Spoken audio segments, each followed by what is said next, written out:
Charles, how are you doing, sir? Hi, Eric. I'm good. I'm good. Very happy to Beautiful. be here with you. You know, it is crazy here in U.S. Here in Michigan. I am in Michigan in the U.S. It's February 1st. You guys are you're the February February 2nd, a 2nd. whole day Yep. ahead. Yes. Good morning. Morning. Man, this is beautiful. Thank you so much. I am absolutely ecstatic to be able to have the time and have this opportunity to have this conversation with you. I love your work, sir. It is awesome. Thank you. Absolutely Thank great. you. Thank you Man, very much. no, and I just recently, even in the past weeks or so, got introduced to your stuff. My buddy Dimas, who he's going to join us a little bit later for a couple of questions, put me on, to a couple of the movies here, and I haven't been able to get enough. I love it. I've been gushing, telling friends about it. Great work. Thank you. Thank you very much. So, to start even before, all of this and just your interests and different things, coming up, when growing up, where did the interest in film come for you and what were some early movies that you loved? Well, I was asked once about that, and the answer probably would be because I was born in a filmmaker family. My father was a Okay. producer, Okay. and he was actually quite well known, a legendary producer in his own rights in Indonesia. Hmm. One of his movie called The Shackled Women is the first film, I believe, from Indonesia um, to be accepted as a showcase film in Berlin film festivals Oh, wow. back in the 1980 Wow. or 1981, I believe. So I grew up watching my father work with his colleagues. Okay. Um, I studied business management, finance. Okay. Okay. I never thought that I would be a filmmaker in the beginning, but going with my father to movie locations, seeing how he works in his room, writing stuff, or even editing movie with a an old moviola with a 35 millimeter movie in the machine in his editing room.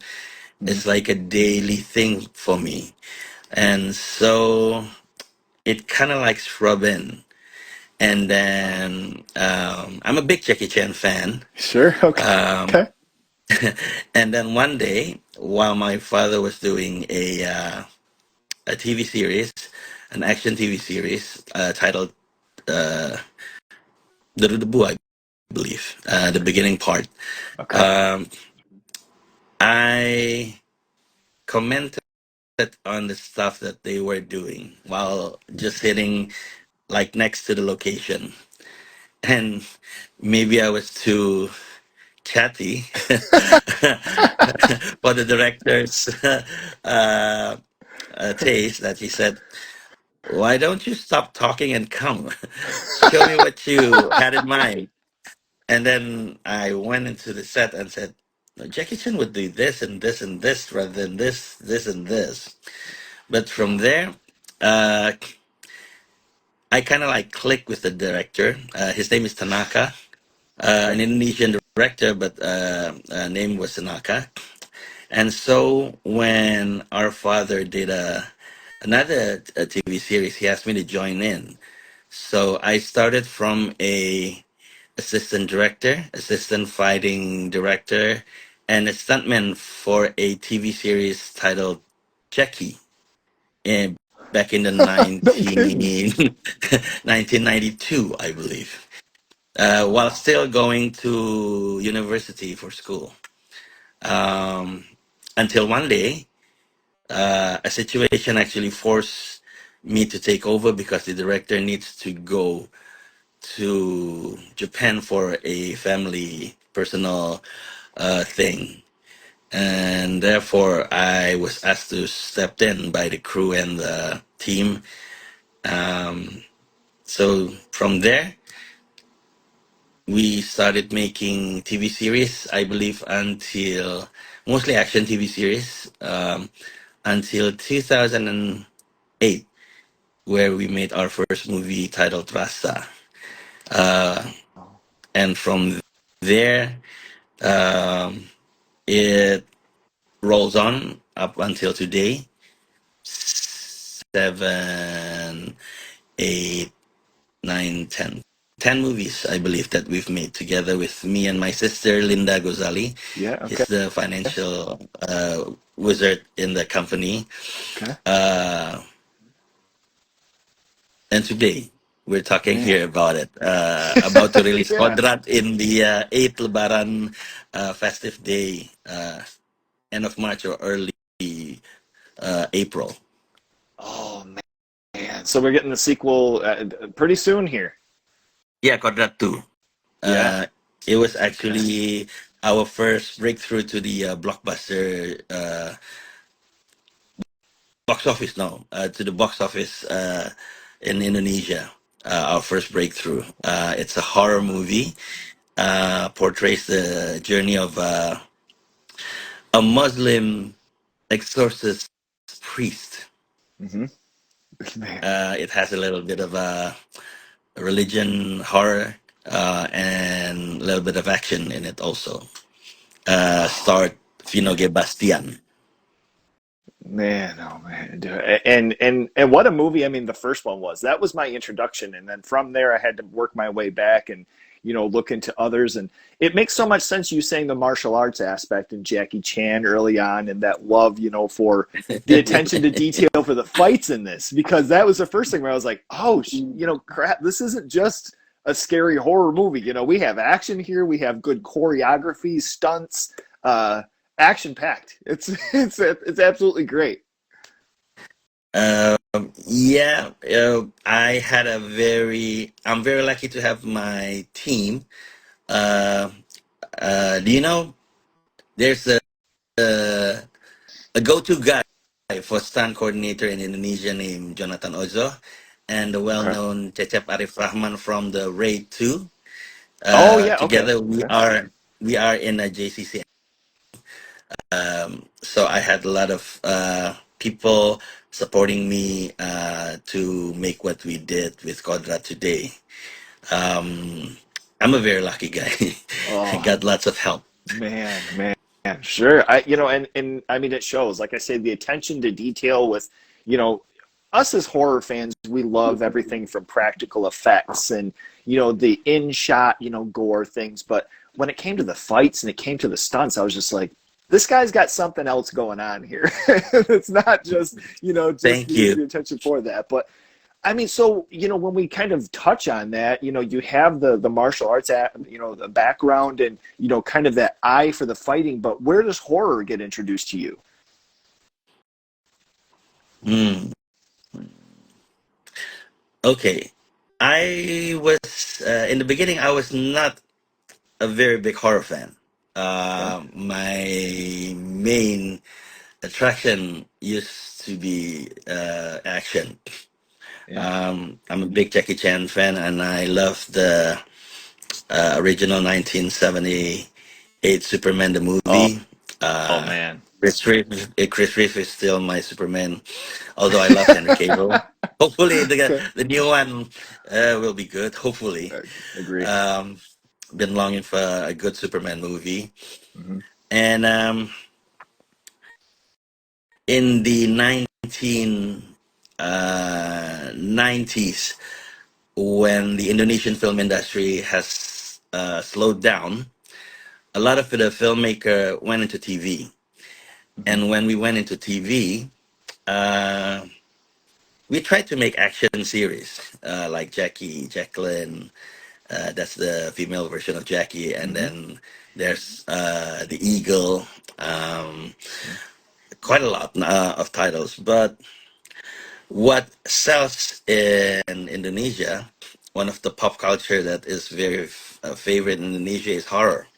And therefore, the horror was also dominating the TV series at that moment. Uh, it went because my father has a very long film background. So coming into TV, it needs a little bit of an adjustment. And we were not like the a longtime player. So finally trying to move against the wave by doing action movies or action series is pretty hard. And therefore, I believe in 2004 or 2003, uh, it was our first horror series that we actually did because there's no other way Hmm. to actually survive because the company Magma Entertainment at that time is only just beginning. It was established in 2003. Um, we need to do horror. We need to get into the horror genre. And that is actually the first time we went into that with the late Hilman Hariwijaya as my partner and co-writer. Okay. We did quite a number of episodes and got good feedback, actually. But we did only about 20 episodes or so, and then we go back into the horror, into the action TV series genre again. So Okay. it was not again until 2019 when the COVID happens. Okay. Um, everybody's every company is breaking down. Nobody can make movies in the world, and we were thinking, what can we do now?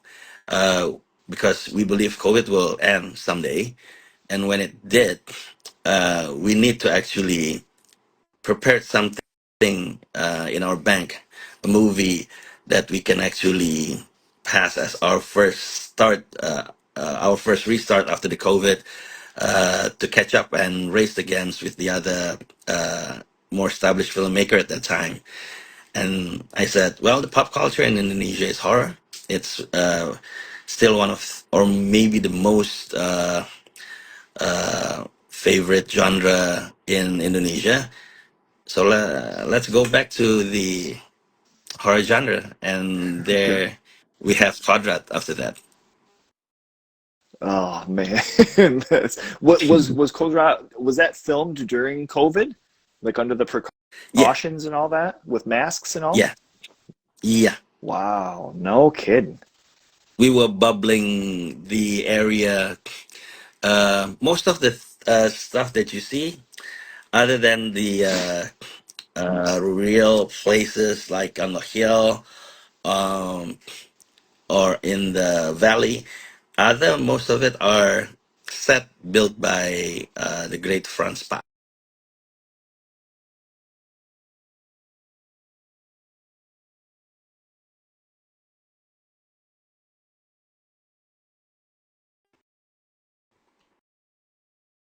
Uh, He made most of the sets, and we okay. even changed cities because of the COVID. When it Oh is high here, we moved the set in from Jogja to Cisarua, and it's in Bogor. It's like very very way far. Not some close by places. Uh, it was shot during COVID with all of the hassles, but yeah, luckily it did well. man, wow. The And final fight scene, okay. the final fight scene between the two friends, Hmm. Vino Gebastian and Randy Pangalila, we Hmm. shot it only in 2 nights. Really? Only in 2 nights, starting 7 p.m. until 3 or 4 in the morning. 2 nights. Oh, oh my That fight gosh. scenes. And I mean, I would assume a lot of prep going into the choreography with the back and forth and slamming into tables, and I mean, there's Yep, a lot yep, going on. yep. We did quite a heavy prep before to actually save time on the set. Kang Cecep Oh and Jonathan really prepared Vino and Randy for that. man, wow, wow, wow. So, as far as when we talk about these things and the childhood that you had in development with film and interest in even watching things, what would you say are a couple of scenes throughout time that are have just always been in the back of your head? Maybe they were impressive, maybe it was something gory and kind of gross and scared you. Is there anything that comes to mind as far as films that you've loved over the years, and just particular moments that you're like, man, I can't get that out of my head? Stuff that other filmmakers do Yeah, that I go. wanted to do. Yep. Jackie Chan fight scenes. Yeah, I was gonna say. It's impossible. I've tried a number of times to actually did something similar. Impossible. I mean, you can see somebody doing a Jet Li type of action. Sure. Even the great Donnie Yen now Yep. is also a great martial artist and great filmmaker. But we can actually see somebody did or do that maybe later on over the years.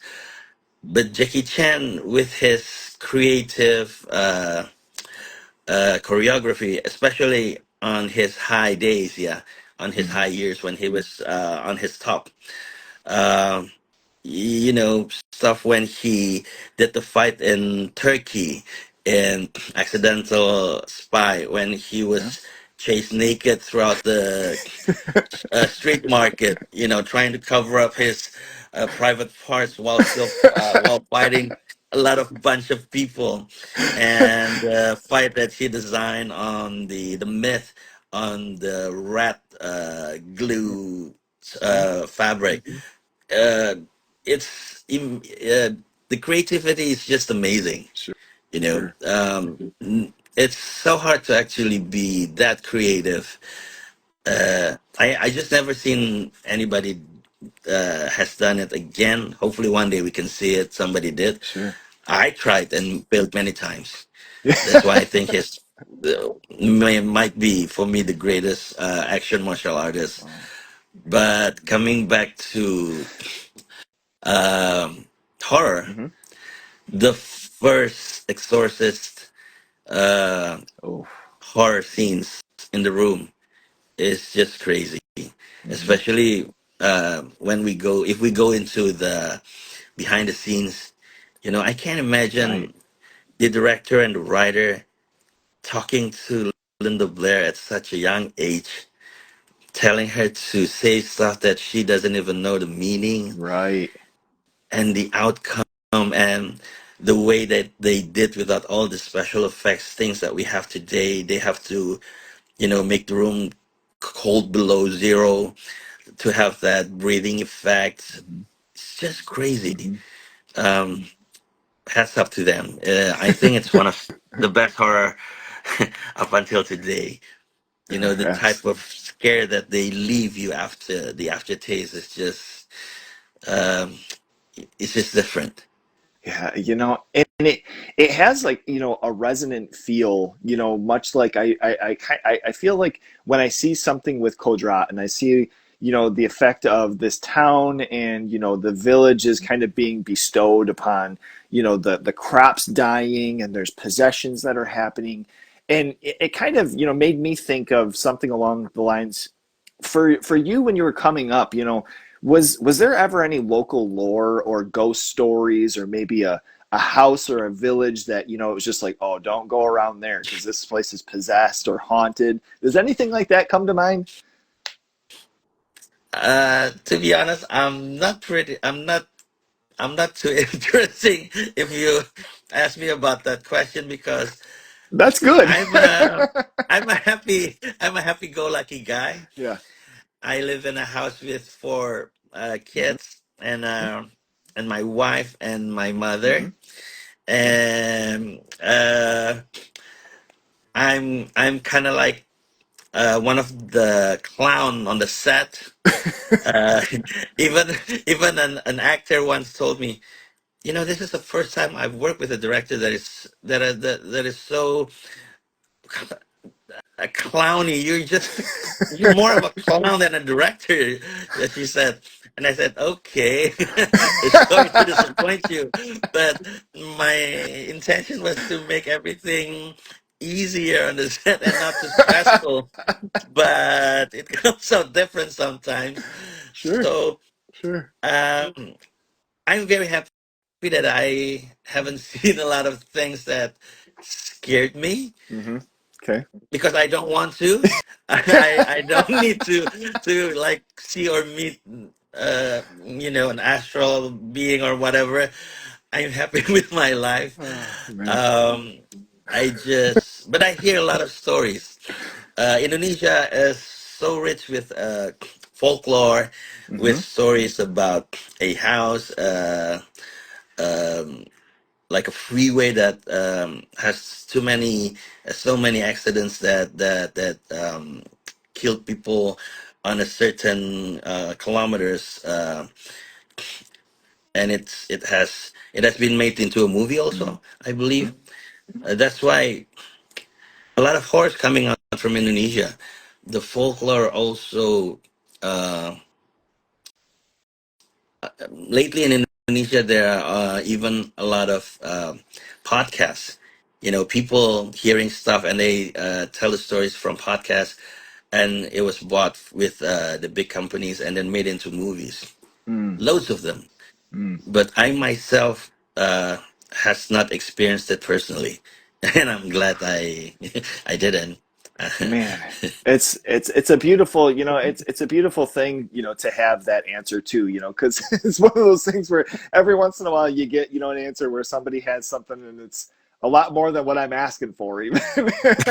So to have a life blessed, it's like, oh, okay, good. Amen. Thank Amen. you. Amen.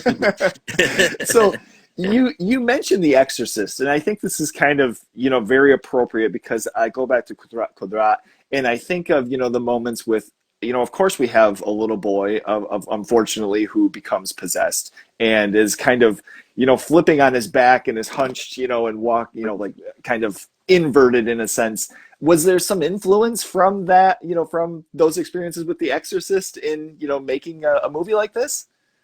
Uh, yeah, yeah, definitely. Because uh, our father actually did a movie called The Bloody Marriage back in the 1980s. Mm, It was starred Willy Dozan and Raja Emma from Malaysia. Willy Dozan is an Indonesian actor that actually did quite a number of Hong Kong films by the name of Billy Chong. okay. Um, that was a good movie. That was a good horror action movie. Um, I liked it, and I live with my father's work. One day, a comment uh, from somebody who saw Qodrat and then said, I like this movie because it reminds me of an Indonesian classic in the 1980s titled The Bloody Marriage. So I commented, hey, my father made that movie. So it's actually maybe, unconsciously, a lot of things must have rubbed. You grew up watching movies and now you work in the film industry. A lot of things, I believe, rubbed off on me, and the Exorcist definitely is one of them. Wow, It's definitely is one of them. man, Um, man. but here's the thing, because Qodrat, um, before Qodrat, the Islamic priest character was not seen as it is today after Qodrat. They usually like some of the police that only came later on after the hero wins the fight, and then a police car or siren comes in and the movie ends. Okay. They usually come at the very end and not doing much. And we said, if we want to make a horror movie with a Islamic religion theme, Islamic priest should have been the hero. So we're trying to get this character back to the audience, to the audience heart, and to make them love him again. That's why we choose very carefully choose the actor. He needs to have a very good uh, life, in real life, because that actually affects how the Indonesian people see the actor on the screen. For instance, like Spider-Man. No, the later the latest Flash, Okay. because the Yeah. actors had some bad image. The movie was affected, so we carefully choose the actor, and we had this religion guide uh, from a very well known um, religious person called Dr. Ngatawi Al Sastro, who's very expert in cultural, in Islamic culture and Islamic religion, and he reads the script. He discuss with us what we can do, what we can portray, what not to do, what not to say. And every day when we shoot, there's an actual real life Islamic priest, exorcist priest, that went with us to actually make sure that everything's stay safe. Because one day we were shooting in a real location, right? Because it's a horror movie, so we find locations that look abandoned, but um, it is actually quite abandoned for 15, 20 years or so. Um, while we were shooting, this Islamic priest was reading the Islamic prayers to fight the bad omens, the bad spirits, the evil spirits. He was shouting out the prayers very loud. And then the Islamic priest came to my side and said, "He's good, this actor. He's very believable." I said, "Really? People will accept it, because this is the first time he's playing this part." Uh huh. Um, and the Islamic priest says, "Yes, even the real bad spirits are being troubled by what he's saying." I said, "Ooh." Oh boy. Oh dude. Whoa! Oh. I don't need to hear that. Too much detail. Too much detail. And so, Oh man. and the other thing is with Qodrat, I can't go into we the filmmakers could not go too much into the gore thing because he has become like a hero for the Indonesian market today. Uh, And he's a Islamic priest. He can't be too sadistic because he needs to portray the goodness in right. the religion. So we're very careful in what we choose to do. Our writers actually do a lot of research, monthly research to make sure whatever they're writing would not be fault. And that's why after this Lebaran, after we release Qodrat 2, we'll shoot a new movie, working title The Dance of the Damned, which Man. would be the cross universe from Qodrat. So Oh, if Qodrat oh was man. shot from the point of view of the hero, the Dance of the Damned will be telling the stories from the point of view of of a new evil, of a new Oh, dude. ghost that we will create for the Indonesian market and hopefully for the international market. It's also a trilogy like Qodrat. Why it's a cross universe and not a spin-off? Because nobody from Qodrat will be the one that will be telling the stories. This is a new character, Uh-huh. but it happens like in the same era, close by to Qodrat with his journey. And after Qodrat finish his journey in the trilogy, he will actually cross to the last part of the trilogy of the Dance of the Damned to actually beat the evil. Oh man. So we actually prepared Oh, like a yin and yang in the universe. Qodrat will cross and he will fight the evil being that we actually create for him. this We will it shoot that in April, mid-April this year. oh wow. I mean, how do you find the time? You still have two movies that are, that are going to be coming out, and then you're still talking about, well, we're shooting, two more. Why not? Uh, because I had a lot of team, a very good team. We finished the shooting of Qodrat actually last year, end of Okay. last year. The post actually take quite a long time, but during that post production time, yeah, we squeezed in time to write with the team. Or again, not a one man show. My father always said that there are no supermen in the film market industry, in the film industry. No one person can actually do a movie. Even when you do a homemade video, sometimes you need an actor. That's already a two-person thing. Hmm. Not one man show. Hmm. But what he said was that um, a lot of people with good heart and creative minds and same vision, same intention, coming together would make a very good Superman movie.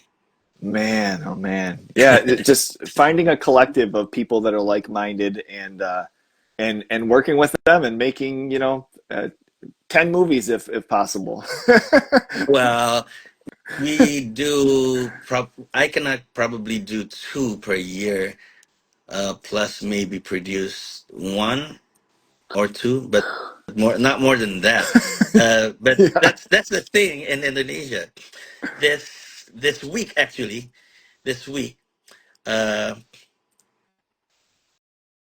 a film director called Kinoy Asar Lubis Okay. will release a new movie called something about a camping trip gone bad. I forgot the title. Sorry, Kinoy. uh, he Oh man. released another movie called Pengantin Iblis, I believe, like the evil bride, last week. Oh And yeah. the Okay. last I think I saw something about and that. the Yeah. Yeah. and the last 2 week he released another movie. So in 3 consecutive weeks, each week one movie released. Obviously, it was shot way before, but the system of the waiting in line is sometimes made this funny thing happen where you can actually have you know two movie close by, not from actor but from director. You know, yeah. There It you is go. it is absolutely amazing. I mean, when I think of yourself, I see the record that you have, Joko Anwar, you have Timo Gianto, like it's insane the amount of work that you guys are putting out. It is absolutely and beautiful. I mean, I love it. I'm so excited to see all these things, but it's like, man, just last week you had something and now there's another one this week. It's crazy. I, So me doing one movie at the beginning of the year and then releasing one at late of the year is just nothing special. So oh a lot man, of the no, other no, directors no. are coming out with way more than that. Oh, you can short credit yourself, sir, but I'm not allowing that here. Oh, No, no. So you and and mentioned and as oh, go ahead. Sorry. and Kinoy's movie, the first and second movie, Uh, both did well in the market. Both did well, what a coming what into a million viewers. wow, jeez. Good job. You, yeah, yeah. Well, I'd say so. Jeez, oh Pete. Yeah, I mean the popularity over there too. I see there's a huge resonant with horror in that genre too. And I love something that you touched on earlier as far as Vino's presence and what he brought to that character, and specifically choosing him for a character like Qodrat. And what did you see in his in his audition process that may have differentiated from others and made him right for that role? First of all, he's a very he's an actor with a very good track record. Um, he lives very um, he lives in harmony with his wife and a daughter. No gossips, no bad things coming out of him. He's a kind guy, a very down to earth guy, even though he is one of the top best selling actor for more than 20 years, I believe. Um, Qodrat was written, Qodrat's script was written in 2016. We can Oh only wow. actually, from 2016, we pursue him. We cannot get the schedule to shoot the movie because his Okay. schedule was so full. Hmm. We actually got him because it's the COVID, because nobody's working. Oh wow. No kidding. Yeah, we actually got the slate to actually cut in and did Qodrat because nobody's shooting at that time. And we have this privilege where we had this privilege of using a hotel which were closed at that time, and then like do a set on a big lot of the area where the hotel was placed. Um, and last but not least, probably very important, he can read the prayers, speak in the Arabic language very well. Okay. Because if you read it wrong, some of the audience might complain, and it Hmm. will be bad for the movie because the religious theme in Qodrat is very strong. Hmm. So uh, and the Muslims have five times of prayer Hmm. every day. Yep. So every time when we are meeting a possible actor for Qodrat, we always find the place and the time to actually do the meeting close by to one of the prayers time. Okay. So my co-director Imron Aikayu, Hmm. uh, he used to be in a pesantren. He learns Islamic religion very well. So whenever it comes to time for a prayer time, he would then go with the actor or the possible actor to do the prayer, and while praying, he would hear how he actually pronounced Oh, the okay. prayer. Hmm. So when they come back from doing the salat, I would just go and look to Imran and say, and then Imran would go, "Oh."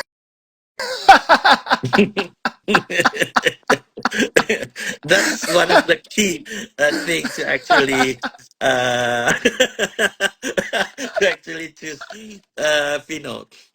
And his wife, Marcia Timothy, Uh-huh. from Marlena and the Four Acts of Murder, is also a very good actor.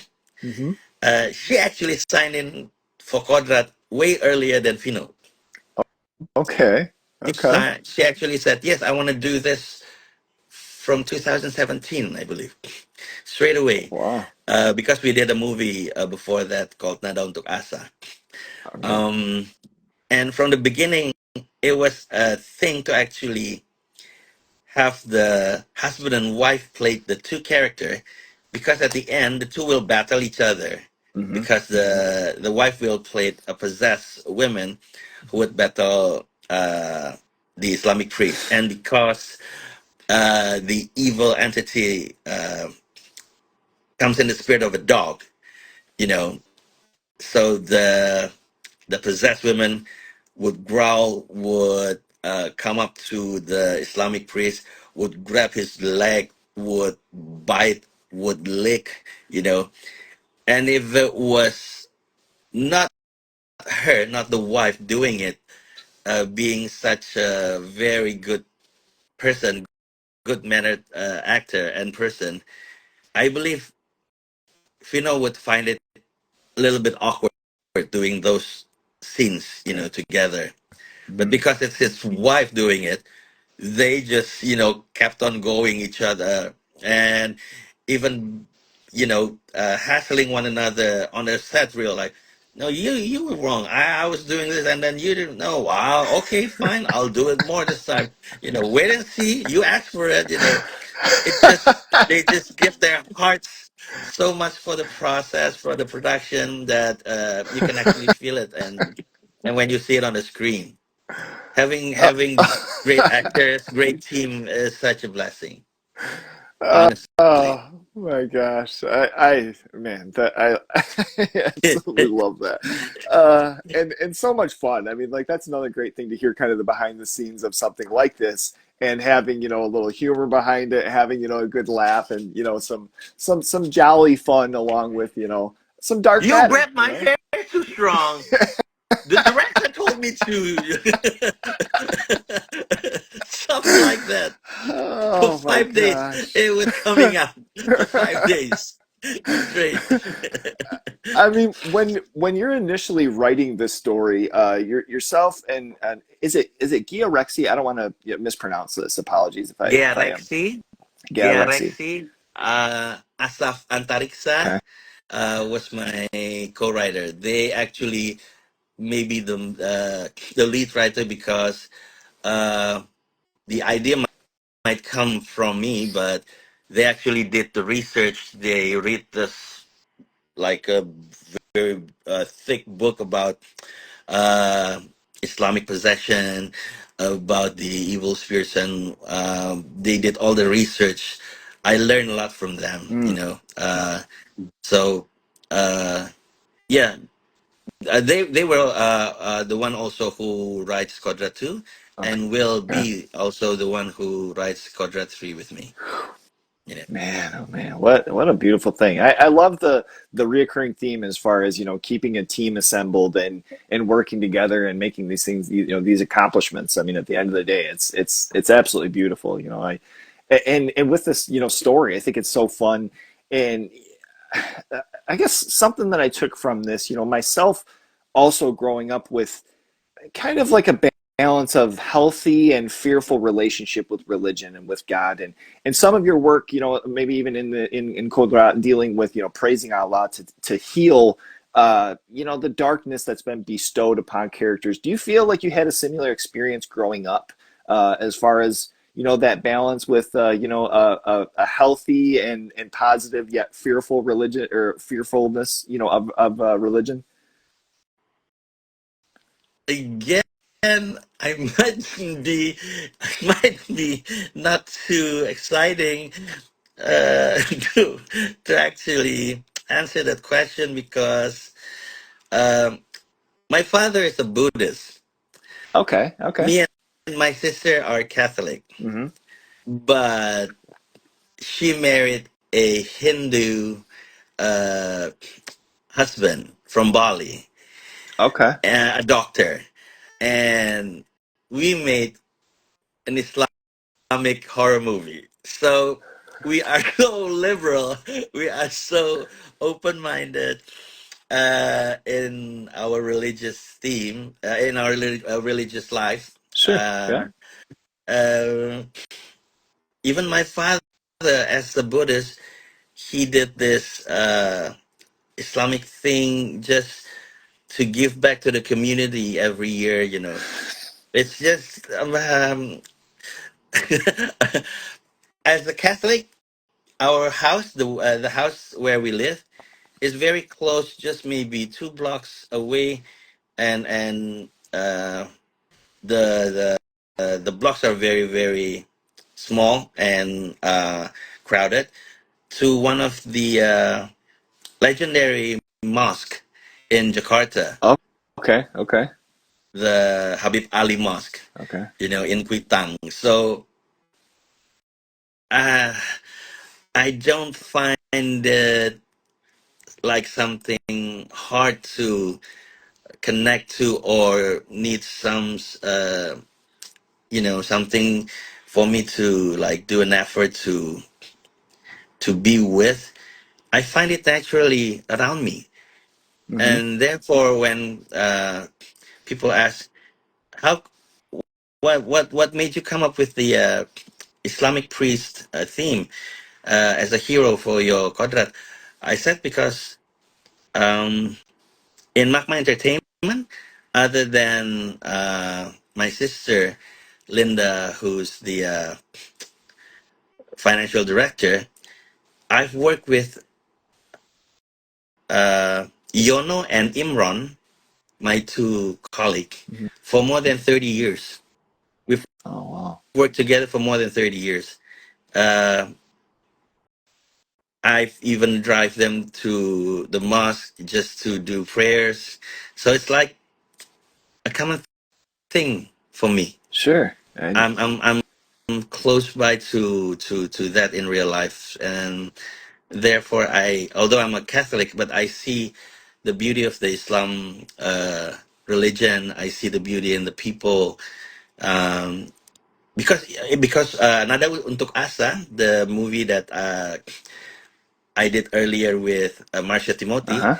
it was a movie sponsored by the Catholic Church, Oh, but most of okay. Okay. the crew are Muslims, and they did it with such a low uh, budget because it's for charity. The money that we got from the movie went into a hospital to build a Catholic hospital. The Oh Muslims did that wow. Wow. early, even before Qodrat. So for me to give back to do Qodrat might be a way to give back something to the community, Man. because I see the beauty in the Islam religion and the people. And I mean, especially looking at today's age, having a mind of diversity and having, an open eye and an open mind toward, things other than what you were just brought up with. I mean, that's a beautiful thing. That's like, I feel like sometimes rare, as far as especially when it comes to religion. But I thought that was a very, like some of the interviews that I'd listened to, I would have subtitles on because I'm not speaking, the dialect and the language, but I would have subtitles on, and there was kind of like, I think, error in translation. So I'm like, I'm not really getting where some of these aspects are. But I love hearing this, and that, I mean, like I say, that's such a beautiful thing as far as you saying, different like minds or different minds, coming together as far as making something. And you mentioned charity and doing something, beyond just ourselves. Like that's beautiful. That's such an awesome thing. Well, it's it's like what I said before. I feel so blessed. I'm just I feel so blessed. I think I'm a lucky guy to have such privilege. Yeah, yeah, Working with such talents. If you see our production, you will see the same guy, maybe 90-95% the same guy throughout all the productions that we do, and yeah. hopefully throughout The the rest. future. Yeah, Yeah. sure, sure, okay. And one last thing here before we kind of wrap with Qodrat here initially.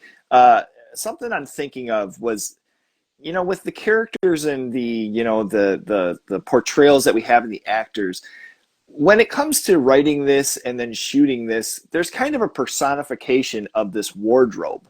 It kind of comes back in, to different aspects, and there's different things. What was it? Was it a struggle as far as finding that right piece for what you wanted to shoot with, or was this something that you had at home and just drug on into the location, or how did that work? Um, a Muslim priest usually wear a certain set of suits. Hmm. It's called apa ya, baju koko, atau a very Muslim specific dress. Okay. Uh, but to portray that, because it happens more in the later years in Indonesia. Back then, uh, in the 19 in early 1980 and 19 late 1970s, the hijab was not worn like so close. It's more like a kerudung, like Okay. the one that the character Marcia wore. So it's more because of the reality that happens during the year it was Okay. portrayed, and second of all, from the guidance of the Islamic religion guide that we had on the production, Dr. Ngatawi Al Sastro, specifically. He said, right, Bajugamis is the name of the dress. Okay. Um, to actually have the priest wearing something that's more common uh, would open the character more towards a lot of people, so that in telling the story about an Islamic priest, telling the stories about Islam, he believes it will connect more to the audience who's actually non-Muslims. Not Oh, to wow. make it small, not to make it like in a box, make it open, make it relate more to more people. Sure. Okay.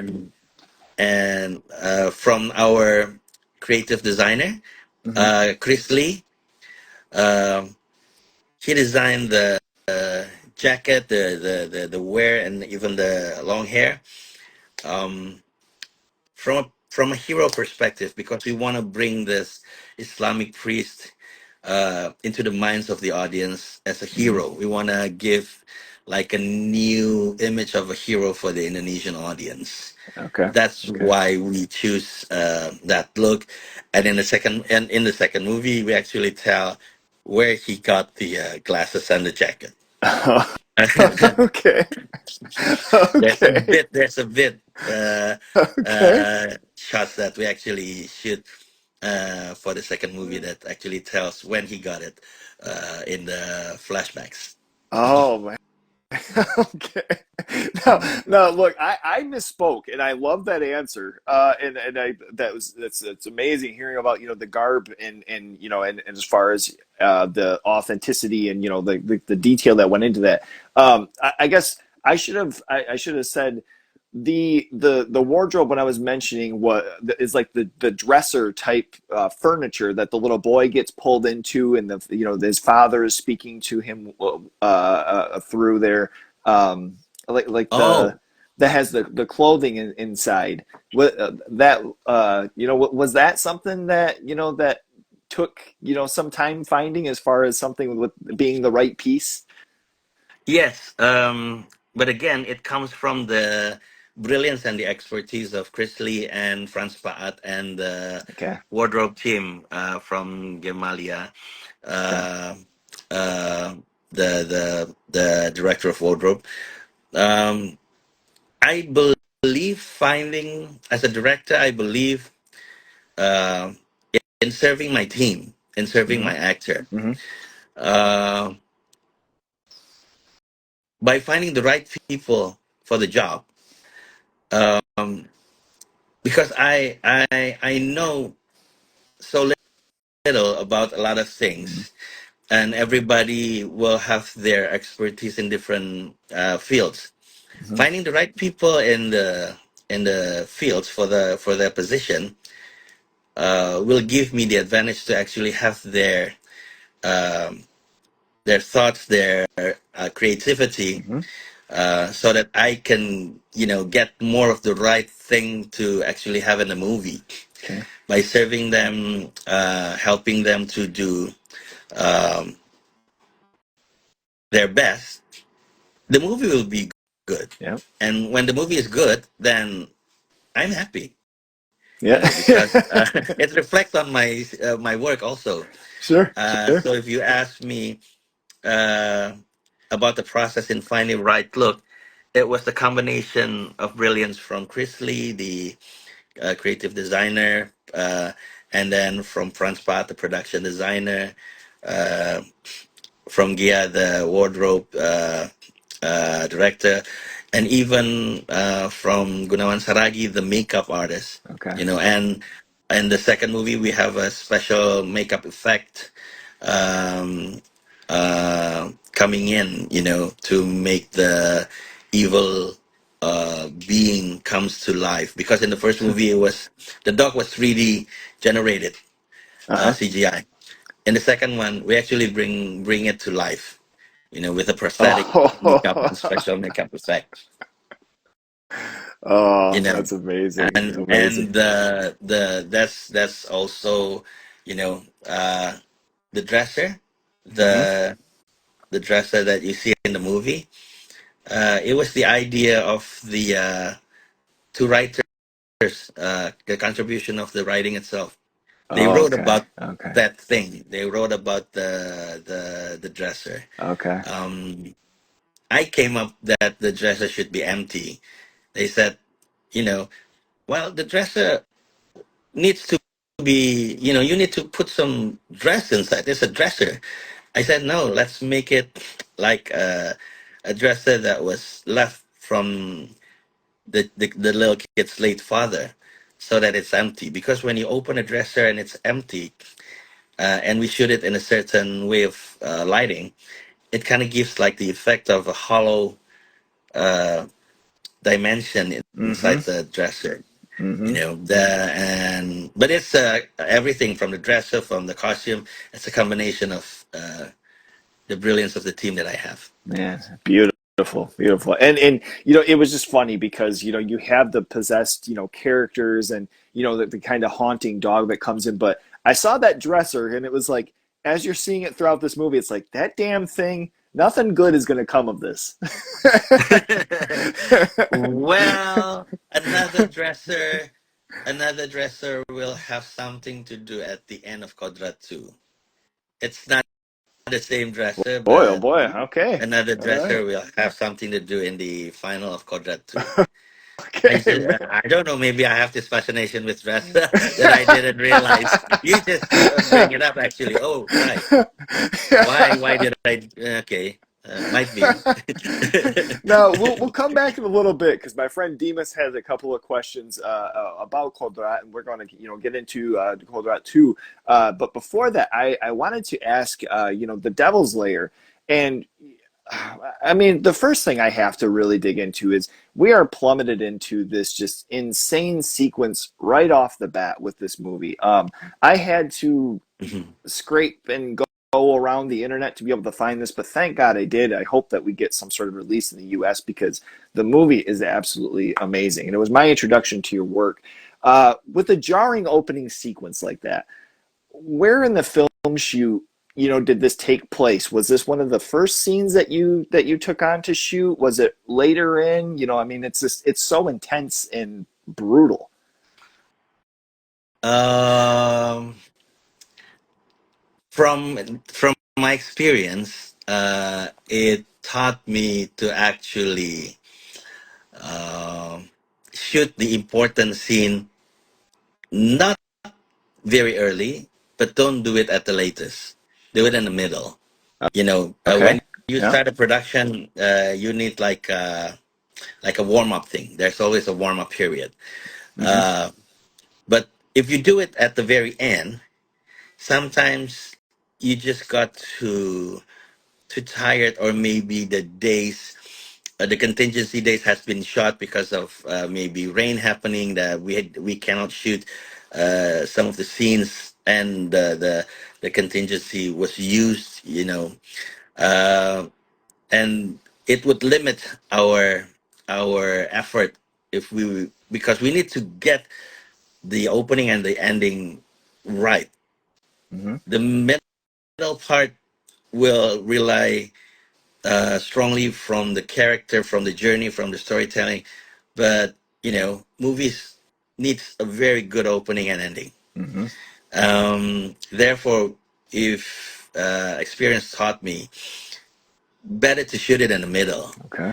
And the funny thing uh, about the opening, Galaxy actually came up with the idea for the opening Mm-hmm. to do it like back in the days, in the very, very early days of the um, Indonesian history. But the beheading thing, that actually uh, was portrayed so brutal, because it doesn't have the religion connectivity, so I can play more with it. And the Devil's Lair is more of a fun thing of horror, where you want to scare the audience but make them laugh at the same time. Um, why it was so hard, and it got stuck, and the big sword was just like, the Yeah. the ones who beheaded the lady, Uh-huh. uh, just trying so hard, and then he needs to actually take the sword back up and do another chop before the head falls off. It's because the actor who played the shaman lady was a very good actor, Putri Ayudhya. I've been wanting to work with her for quite a while, and I said, "This is a very tricky scene. You only have one scene in the movie, but if that scene doesn't work, the whole movie is gone. Right. So we need to get it right, and I believe that you're the one."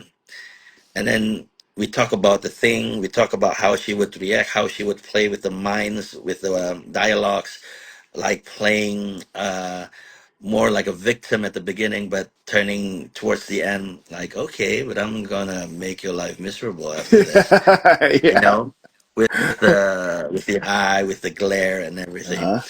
Um, and then she just said, just one thing. I have, I have, I had been beheaded twice in my early movies. So this will be my third.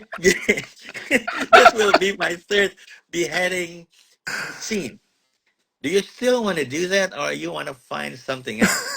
And I tend to get actually, we can do this because she already had been beheaded twice. But Gaya said no.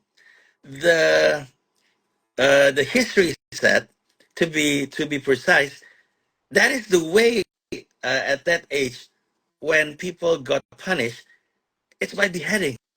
So if we change the the way she was beheaded, it would not be accurate. Okay. Hmm. I said, so no problem. It's the way how you do it that would define the scene. You got beheaded twice, right? We'll do it the third time. The difference is your head will not fall off just so easily. We'll make Oh, it hard. wow. We'll make it so hard that people will go, ooh, It's actually come from that. Uh, uh, Wow. that's actually how the scene was created. That's why the story behind how we actually did it, like that.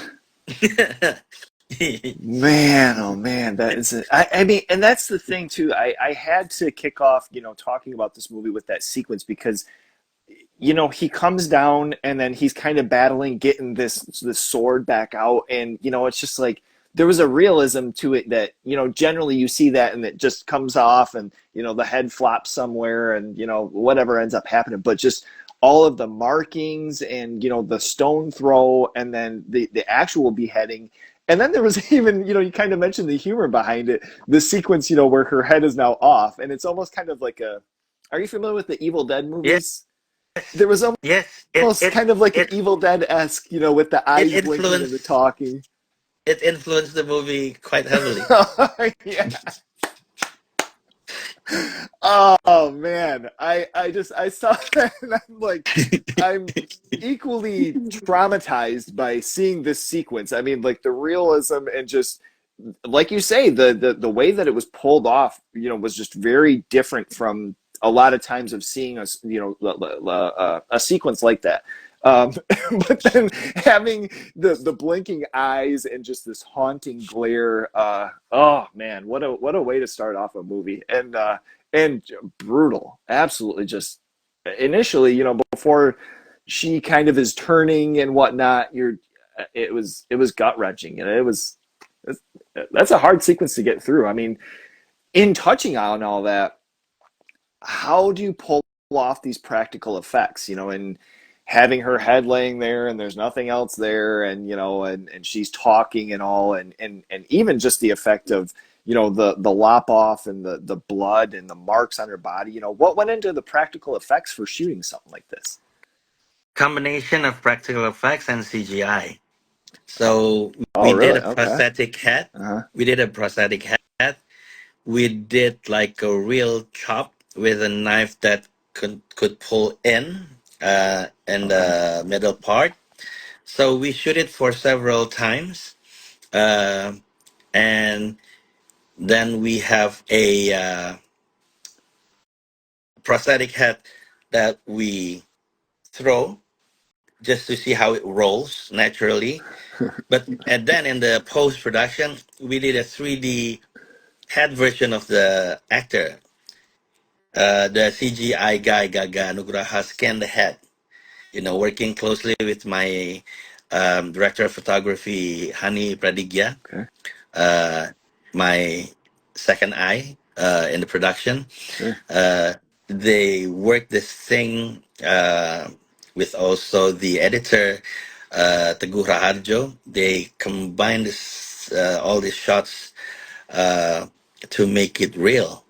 And uh, it's a combination of CGI and practical effects. Yeah. Like at the very end, where the head was laying there, just on the ground, we dig a hole to put the actor in. We dig a hole, and then we put a green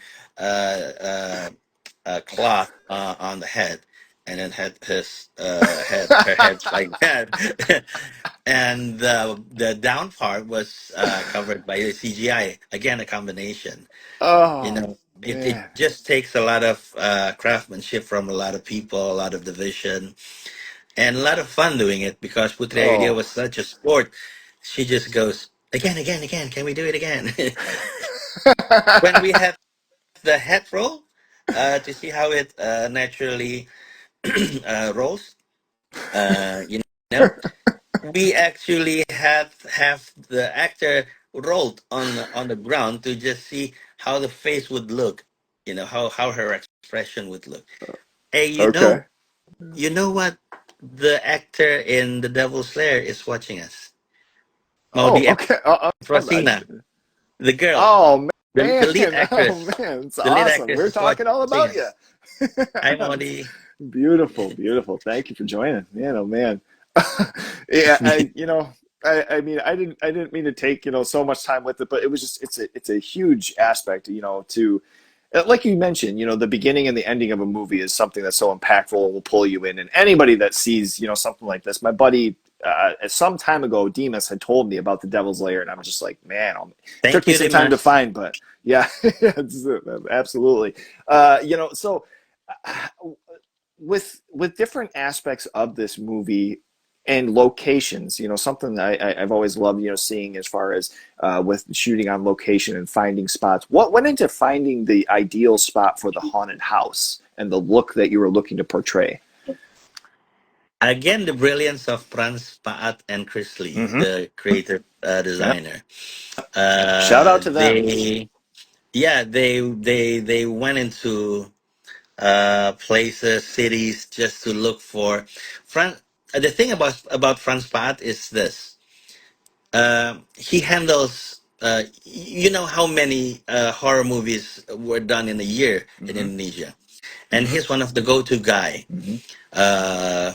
one of the best, and therefore, how many places could you go to find a location where you could work comfortably?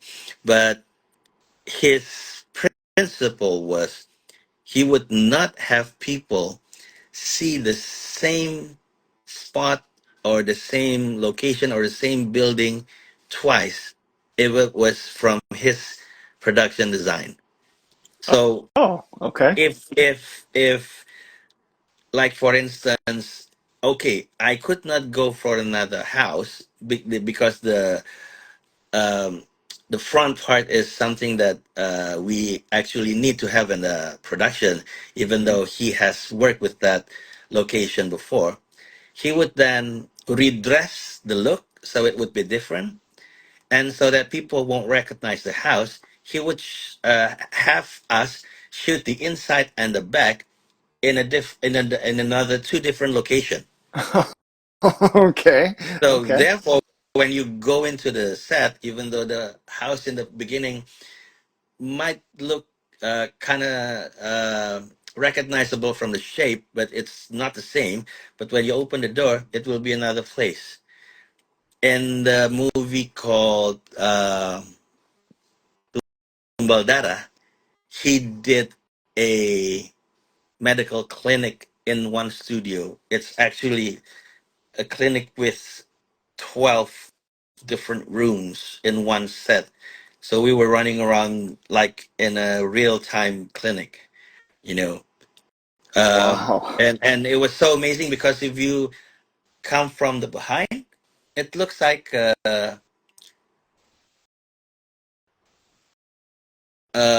wooden panel that was made to stand from the back.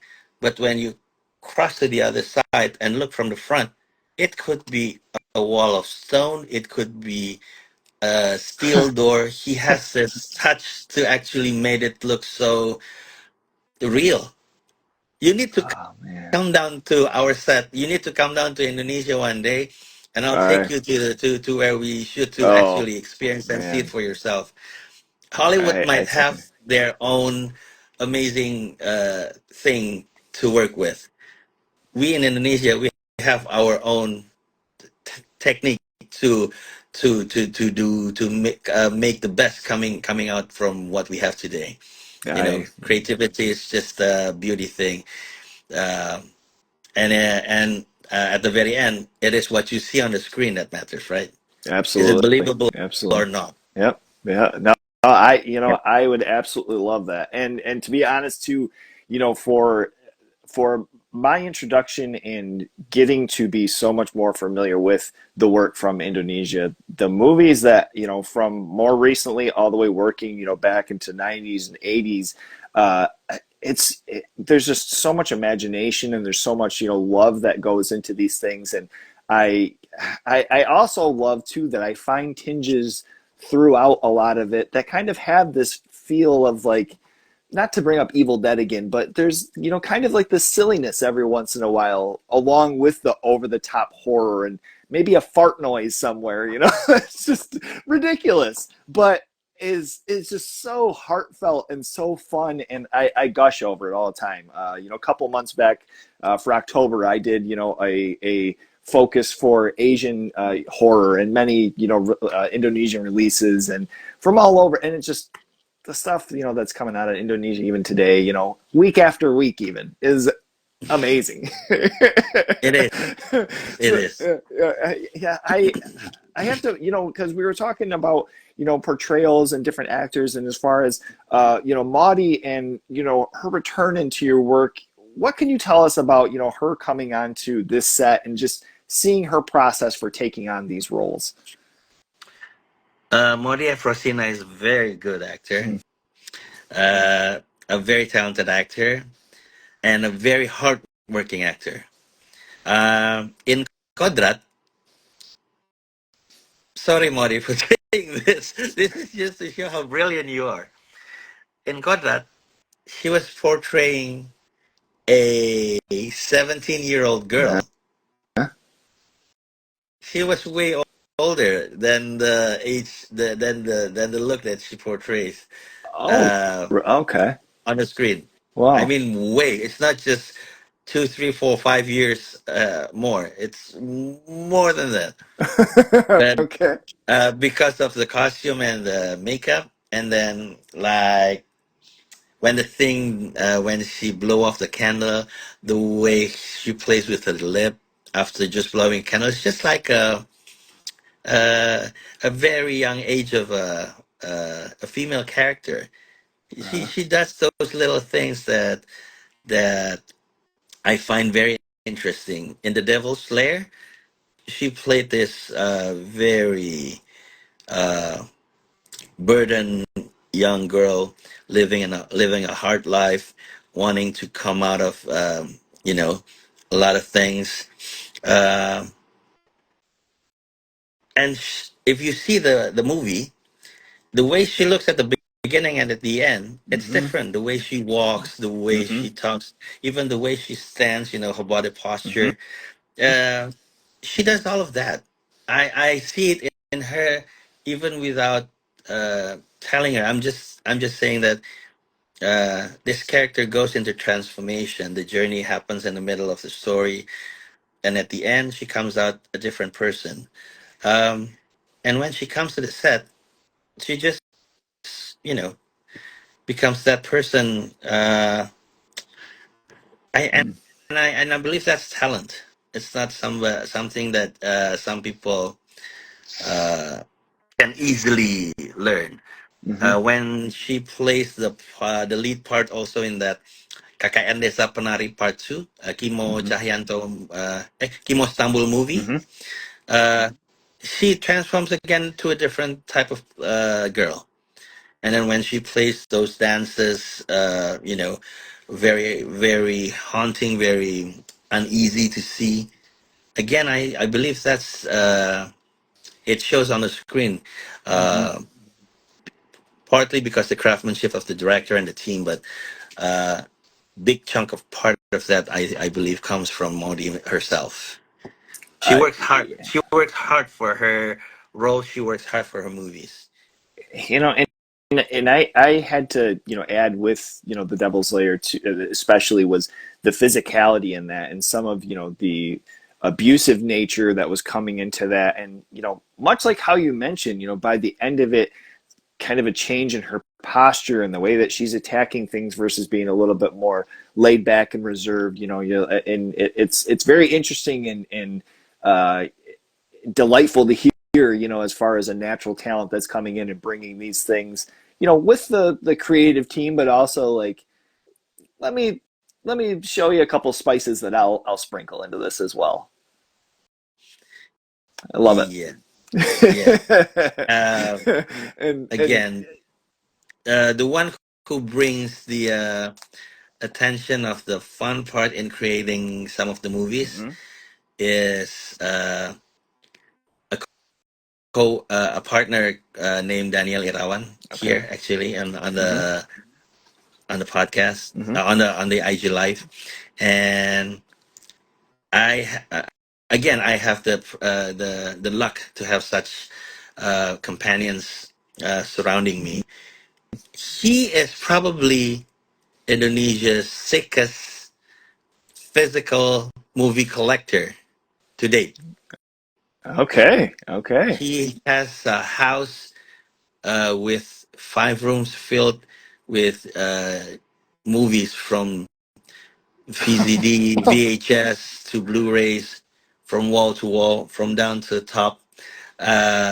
5 rooms, and he could, mention tie the reference to movies from India, French, the American movies, towards Indonesian movies back from 1960s, 70s. Wow. He actually come up uh,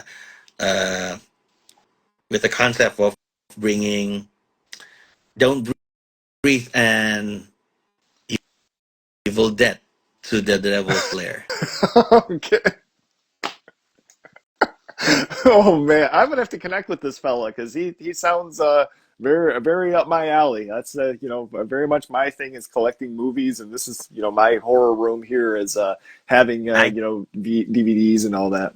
I can connect you to him. We can Beautiful. chat later on. Yeah. Yeah, you can have an IG live with the background of his in his rooms. You can actually Jeez talk by Louise. walking from room to room. Ay, ay, ay. I'm gonna get dizzy, Even I think. even even though some of the movies he actually took from our house. Okay, that rascal. Now, I love that you mentioned transformation too, and something I was reading on on an interview with Dafa. Is it Dafa Wardana? Dapa. I don't want to Yes, Dafa. Dapa Okay, Wardana. just taking on this tough guy role and it being something different for him, shaving his head. He had mentioned that being something that was kind of a big deal as far as with his work. What can you tell us about his work on this and seeing him bring this role to life? Again, uh, not to actually repeat myself again and again, but he is also a very hardworking actor. Mm-hmm. He worked hard for his art. He used to, uh, when I looked into his previous roles, he used to play this nice guy or loving romance kind of guy in a rom-com or romantic Indonesian movies. Mm-hmm. And to bring him into this horror genre and being a badass, we need to change his look. His Uh-huh. hat was uh, we I saw his um bald hat from uh, Rap Monster, one of Rap Monster's look from BTS, the K-pop group. Oh, okay. Um, Okay. Yeah. yeah, from Yep. RM, Yep. and his outlook with the torn, oversized shirt inside on the jacket was actually the one that BTS used in the music video on. What? You know, yeah, I actually saw that those two, and we put together on his look, and then he, Modi, and a lot of the other actors need to learn how to speak Javanese because they're not Javanese actor. Mm-hmm. Uh, Dafa might be the one who has the hardest uh, um, burden to actually learn the Javanese. But here's the thing: because of the tightness of the schedule, some of the words might not be correct when we shoot it. I said, let's do an ADR later on the post production. Mm. Okay. Uh, but I told my guy to actually make sure when we did the ADR for Dafa, get Garexi, the scriptwriter, Mm-hmm. because he's actually an actual Malang person. He he he he was born in Malang. He was a Malang Javanese guy, so he speaks the Malang Javanese very well. So I said, "Oh, Dafa, what a nice here. Hi, Dafa." There he is. Uh, yeah, I told our guy to actually bring Galaxy along so he could uh, train and make sure that the Javanese, the words that he spoke would not be wrong. Mm-hmm. But when our guy approached Gia, he said, "Oh no, I'm coming to the ADR. It's tomorrow, right at this time." And the guy asked, "How'd you know?" Dafa already asked me to come. Okay. So he works for his art and he know his limitation, but he wants to go way beyond that, and Yeah. therefore he do all the preps, he do all the preparation, even without us, even that without us asking him to, and I believe uh, continuing that type of character, Dafa and every other actors could go way beyond what they did today. Man. Man, oh man, yeah. It's just an impressive thing, and even kind of going along with mentioning as far as taking on Malang Havanese and and the accurate pronunciations and portrayal within that. That was something that I took out of different interviews and listening and reading. About it being something that was a difficult task, but something that absolutely looks and sounds like it was pulled off well. Now the ADR, was that a longer or a long process as well, or was that a couple of takes and you guys knocked it out? Uh, I believe it took quite a while because it's not a Okay. natural Right, Javanese right. speaker. Yeah, But yeah. uh, at the very end, uh, he might not be heard as the natural Javanese speaker, as a speaking person. But I think he did okay. I think he did well. Hmm. You know, uh, Especially coming from a non-Javanese family background, not Sure. having an everyday Javanese as your mother language. Hmm. The effort shows, and Yeah, because if yep, if absolutely. if we cannot portray it well, the audience won't believe it. Hmm. You Yep. know, That's the first and Devil's Lair is foremost. not be the Devil's Lair or any movies that we did is not without its Hmm. fault. but it's not perfect. But I believe from the comments that we got, uh, most of the audience appreciate the efforts that Maudi did, that Hmm. Dafa did, Hmm. that the other actors did, Hmm. Ajira, Bisma, Yep. Yep. And especially especially the three times beheaded opening scene. yeah. Yeah, yeah. I was to say, I have read, both on my end as well as translated, reviews, and things are raving, are positive, are, welcoming. So I mean, I think you guys pulled it off. Like I say, it's not something I'm overly familiar with, but from my understanding, it's something that's very difficult, and especially out of just taking on something even sometimes in America and trying to have a southern accent or a different, dialect. It's an absolutely difficult task to take on, and grueling. But I think you guys pulled it off. It sounds like it worked, and what an amazing movie. I mean, when you have something like this, and you take on directing, and being on this set for so long, did you keep anything from the shoot at all? Just a little trinket, or maybe the prosthetic head, anything like that? The most valuable thing that I took from the process is Mm-hmm. the experience. Experience. It's the Okay. experience. It's the friendship. It's the camaraderie with the actor and the crew. Mm-hmm. I I'm not somebody who even taking photos with my actors. I seldom do that. Mm-hmm. Later on, when they're when we're moving on after years, and then we're trying to remember our times together. The pictures that I have mostly are from the behind the scenes photos. I that's just me when I'm working. Mm-hmm. Usually, I'm more focused on what to do Right. because um, getting where we are today was not an easy journey. Sure. It Sure. took quite a uh,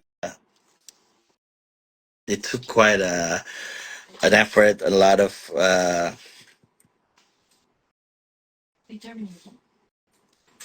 so because Makma Entertainment was formed in 2003, Mm-hmm. and before that, we didn't have the box office breakthrough until Qodrat. It took Mm-hmm. us 19 years to actually get there. Sure. A lot of times, uh, we actually ask ourselves, are we in the right field of work? You know, do we still want to do this? Even even the tax people from the tax office are saying to my sister, "Ma'am, why are you still making movies when when you cannot break through to the box office?" This, but there's just something, might be the love that we have that was passed on from our father and mother. Mm-hmm. Uh, the ideas that keep on coming, and the people, the team, the actors, and the crew that keeps on saying us, um, "Don't stop, keep on doing what you're doing." I said, "Yeah, but we need the budget to do it." you know, I uh, when I work in the TV series industry, I Mm-hmm. bought an apartment from my from the work that I did.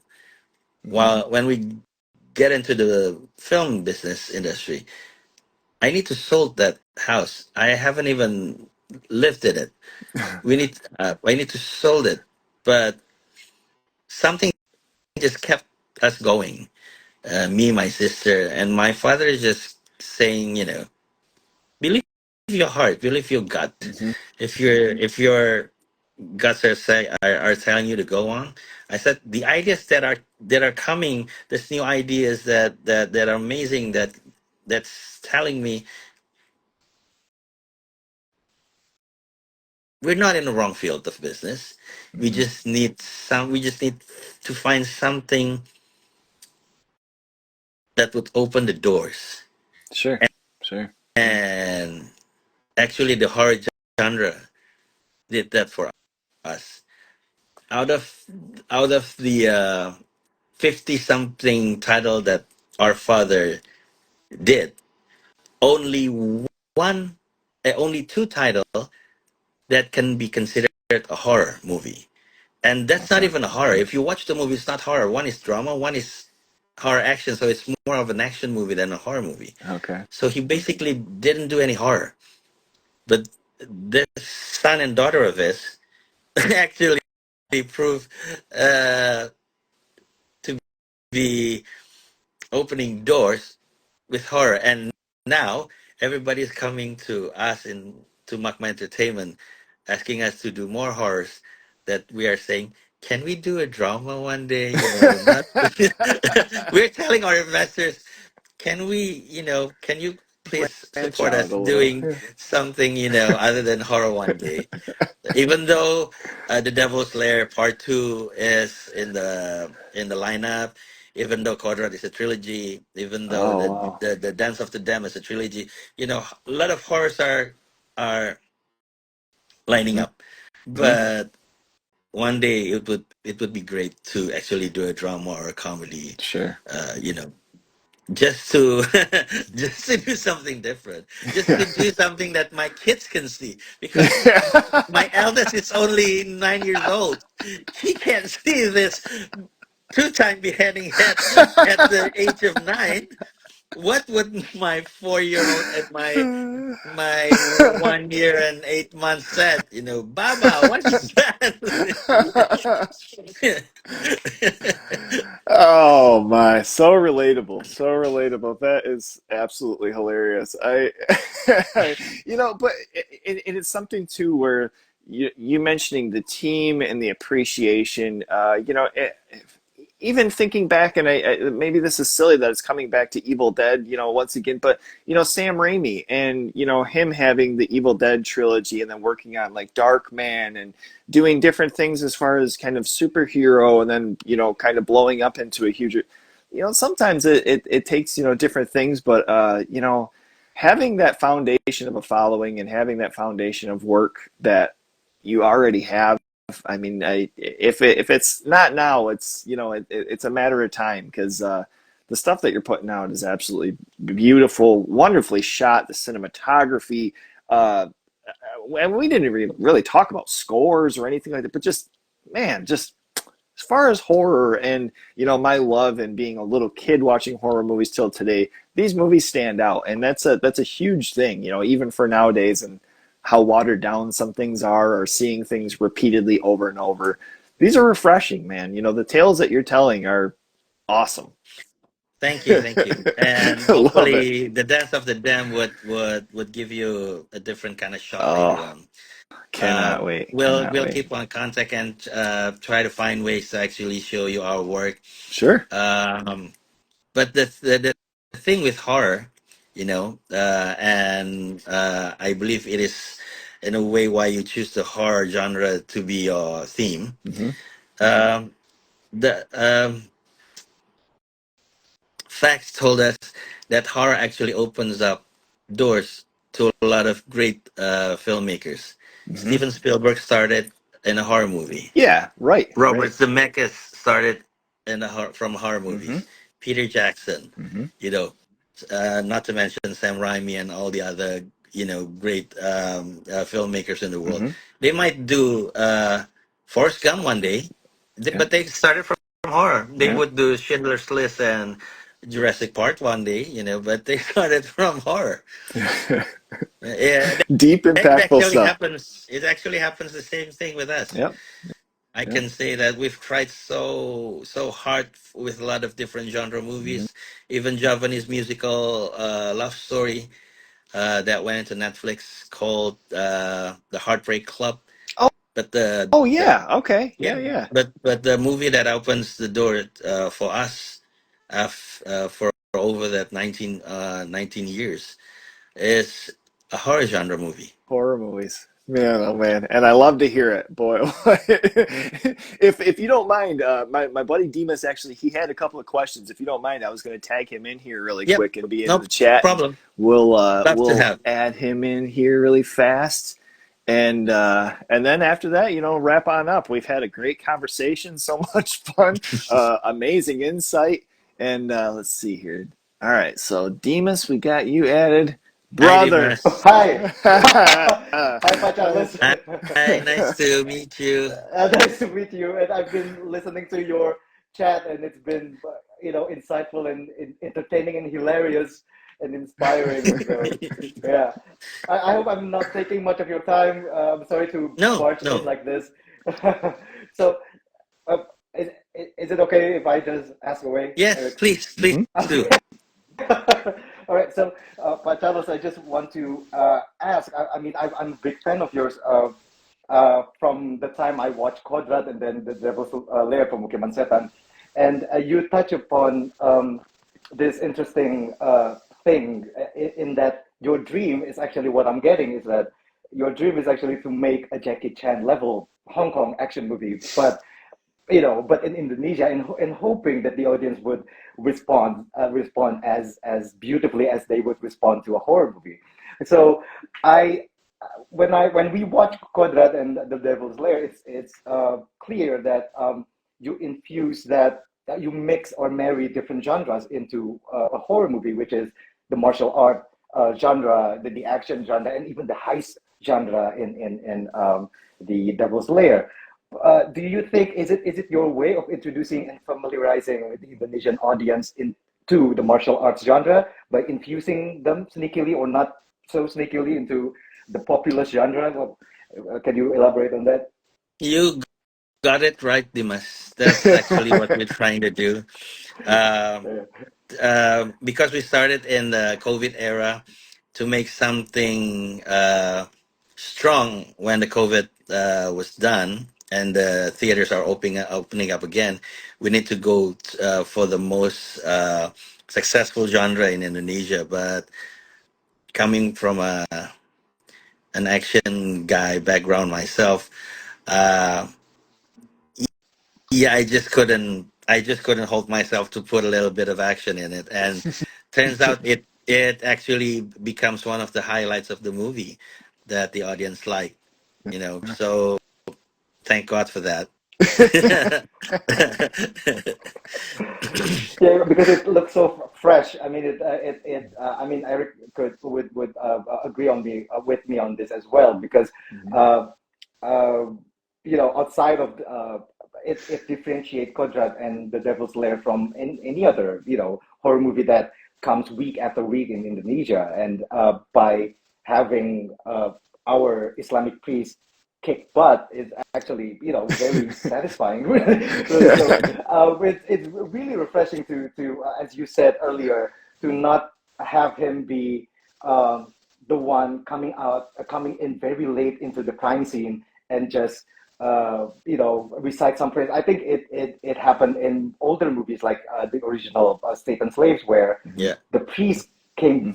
very late just to recite some verses, and that the demon would go up in flames. But here you see him grow from having faith crisis, and then grow again to regain his faith, and it's beautiful to see. And yeah, and the fact that he kicked butt, that's also satisfying as well. But I have another one though, if that's okay, Eric. Do absolutely. All right, cool. All right. So you, I'm going to use my time in a maximum way here because I'm meeting my idol. Thank you for letting me barging in like this. But you said that Kodrat was made during COVID, so that's why there's precautions. Prepared. Even I would assume during the preparation period, but because it involved choreography, fighting. Uh, uh, uh, how was the preparation? How did the preparation look like? Because we cannot be in close contact with one another, and yet Vino especially had to have combat scenes with not only his own wife but also the other guys in the boarding school in the pesantren. So can you explain on that as well? Well, again, coming back saying that I'm a lucky guy, the Balinese man that my sister married is a doctor, and that is Okay. where we actually got the what can we do, the what we cannot do, Ah, the access okay. for bubbling, the locations, and a lot of stuff that went into the preparation to make everything safe. Uh, come from my brother-in-law, Dr. Arya Madiwardana. He supervised everything. He even came to the sets every production, in the mid of production, just to give vitamin C shots to all the cast and the crew to keep their stamina on the maximum level. In every production, that was something that my sister Linda uh, has done and will continue to do.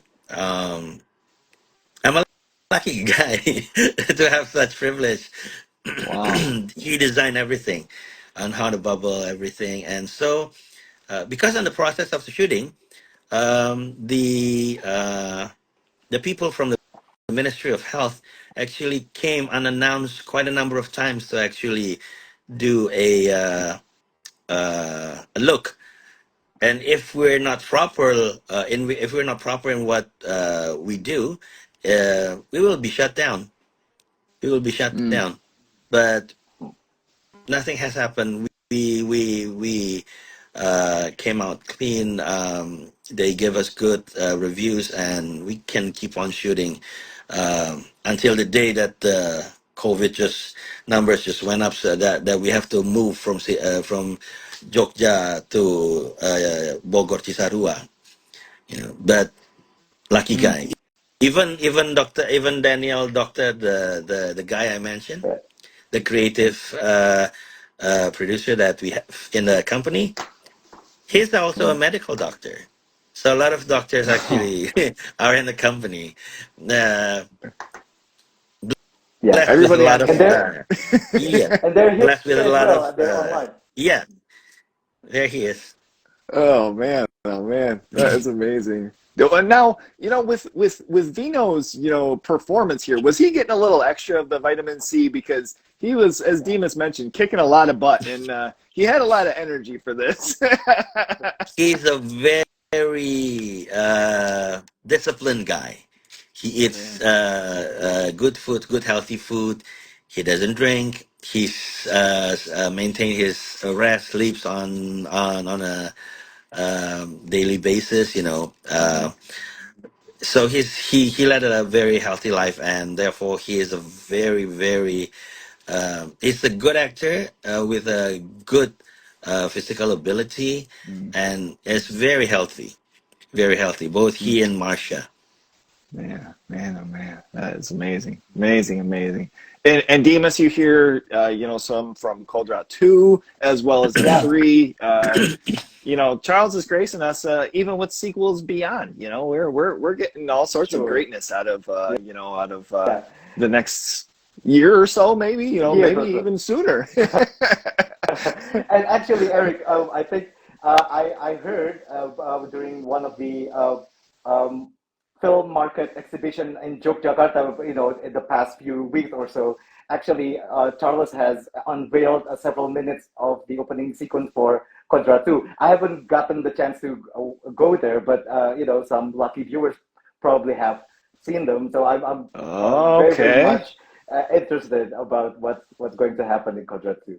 Oh, oh We man, oh tried to man. do a different approach because Qodrat became the movie it is today because we put a lot of efforts in it. the efforts of trying to break through for more than 19 years, a lot of thinking, a lot of emotion, a lot of uh, you know dreams come into Qodrat One.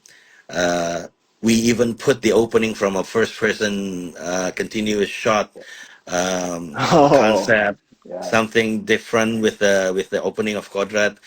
Um, it is quite a number of quite a number of new things actually was put in Qodrat One. Therefore, coming into Qodrat Two with the expectation from Qodrat One is so not easy. oh man. Therefore, we try to find a different way to actually tell our stories. And the 9 minutes that we show in Jogja Asian Netpack Film Festival uh, let the audience see the opening of Quadrat One from a different point of view. It's like a Ah. vantage point uh, of of uh, of point of view um, that shows, because actually something happened in the opening of Quadrat One that the audience hasn't know did not know yet, and it is revealed Oh, in okay. the opening of Quadrat Two. Trying to do something different, trying not to do the same thing, but uh, having uh, and knowing that the audience would actually ask for the same thing, but in a bigger, more better version of the same thing. So Oh we come man. up with that concept, showing the opening of Quadrat One, but from a different point of view, from a Oh, vantage point oh of view. man. Sneaky, sneaky, man. Oh man. So we're Yeah. talking the bigger fights. We're. Oh man, I can't wait. This is going to be absolutely awesome. You said in the next couple of months here, we're expecting possibly the release date. Yep. March. Mm. Okay. A lot of people are saying that Kodrat will be released in Lebaran. From a Okay. lot of people in the social media are saying that. We're not saying that yet, but Okay. we'll but we'll be releasing the release date very very soon. Awesome. Release date, teaser poster, uh, and coming mid no coming third week of February, I believe, we will have a press conference for the official poster, official trailer, and official music video for Qodrat 2. What? There you go, Is he Dimas. singing? There Thank you you very go, much. Dimas. Yeah. Thank you very much, Charles. I think we were joking around with some of the people that are online that probably thought that should, you know, be in musical and keep more It is buzz. not a musical, but there will be an original soundtrack Introducing, music video, right? and not a Oh musical man. yet. Oh man, beautiful. Hey, we cannot ask anything more. Demas and I are excited. Everybody else is excited for this. I've been seeing comments and all sorts of toss things your way about trailers and posters, and for the time today, Charles, Demas and I and everybody else, we greatly appreciate you taking the time and giving the insight that you have. So amazing. Thank you for Thank you having very much. me. Thank you for having our Yeah, movies. Thank you for all the appreciation that you guys give. absolutely, Hopefully, one absolutely. day I'll meet you in Michigan. Hopefully, one day you come to Jakarta. Yeah, Dimas, find a Yes, time. Let's meet but up one day. yeah, yes, yeah, let's do. yeah. Let's meet up. Yeah. Thank you. We'll invite Amazing. you to the gala premiere. Both Demas. of us or Send us me, three? I will. yeah, Yes, I will keep you posted, Eric. send me a number or whatever I from will. from IG or what or I will. something, a number that I Yeah, can I will. contact, and we'll see each other in the gala premiere. Thank you There we go. very much, Eric. Beautiful See, thing. this show creates magic. Thank you very much. Yeah. Thank you very much, Eric. Fellas, no, I appreciate it. Anybody that tuned in a little bit late, I will have this on my YouTube page. I will, promote it and whatnot as far as being over there in full. But once again, Charles, all the insight, all the stories, and your time, most importantly, I thank you so much. Dimas, thanks for stopping in, buddy. Of course, my brother. Thank you for inviting. Thank you, brother. All right, gentlemen, you have a good day. Enjoy the rest of the day, and thank you very much. Have a good Thank one. you Thank you very very much, much, everybody. everybody. Bye. Thank you. Take Bye. care. Bye-bye. So He's a lo-fi horror guy. Yeah, he's kind of a guy, but he is so lo-fi, a horror guy. Yeah. Lo-fi horror guy has been recorded in front of a live studio audience.